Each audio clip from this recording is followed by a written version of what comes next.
How to fix your numeric keys not working on your keyboard. Hello guys, this is Atticus and welcome back to another tutorial video.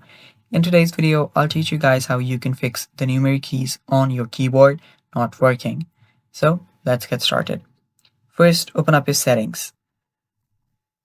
After you open up your settings, what you'll then need to do is go to accessibility, and under accessibility, if you scroll down, you will find mouse. Now, before I teach you guys the next step, if you are new to our channel, head down below and hit the subscribe button so you don't miss out on our future videos. Also press the bell icon so you get notified when we release our new videos. Now let's continue. Now tap on mouse, and here you should see an option that says use your mouse with the num keys. Now I don't have it because I don't have a separate section for my numeric section, so I don't have that option. But if you do, you can toggle that button off, or you can just deselect it, and after you do so, your mouse should be working just fine and your numeric keys should be working just fine as well. And that is all for this video. Thanks for watching. Stay tuned for more, and bye bye.